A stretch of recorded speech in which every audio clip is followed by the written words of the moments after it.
आज मैं आपके लिए एक नई कविता लेके आई हूँ। इस कविता का नाम है सुबह सुबह और इस कविता के रचयिता कौन है? महादेवी वर्मा। तो बच्चों, कविता इस प्रकार से है। तो बच्चों, सुबह सुबह हम सुबह का आनंद लेते हैं, जबकि इस दुनिया में सूरज है, इसलिए हम सुबह का आनंद लेते हैं। इस सूरज का आनंद लेने के लिए हमें इस कविता को भी सुनना पड़ेगा। तो जो कि कविता इस प्रकार है। नीले गगन की चादर पर अल्प सुबह हो जाती है, पीले रंग में नीले गगन को वह आकर रंग जाती है। यानी बच्चों, सूरज की किरणें अल्प सी आ जाती है और सुबह कर जाती है और पीले रंग को नीले रंग में छूकर चले जाती है।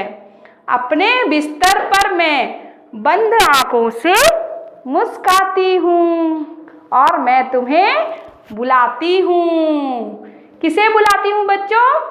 सूरज को। मैं अपने बिस्तर पर रोज सुबह जैसे ही उठती हूँ तो मुस्कुराते हुए सूरज का स्वागत करती हूँ। तो बच्चों, अगला पंक्ति है।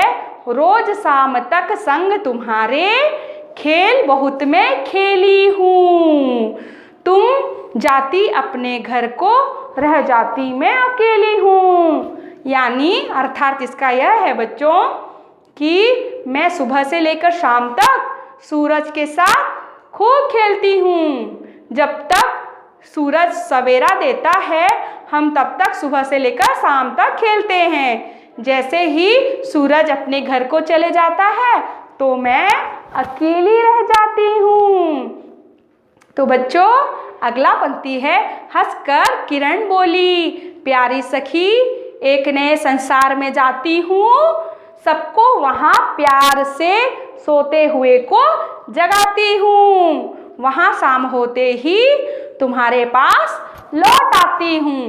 तो बच्चों, इसका अर्थ यह है कि जब मैं अकेली हो जाती हूँ तो सूरज जो है दूसरी दुनिया चला जाता है और सूरज की किरणें मुझसे कहती है कि प्यारी सखी मैं एक नए संसार में आ गई हूँ और इस नए संसार में वहाँ सब सोए हुए लोगों को जगाती हूँ और उन्हें उठाती हूँ, जीवन में आगे बढ़ने का संदेश देती हूँ। और जब वहाँ शाम हो जाता है तो वो मेरे पास लौट आती है। तो मेरे प्यारे बच्चों, इस कविता का अर्थ क्या है कि सूरज की किरणें और सूरज हमें जीवन में नई नई शिक्षाएं देती है एवं जीवन में आगे बढ़ने के लिए हमें प्रेरित करती है। धन्यवाद।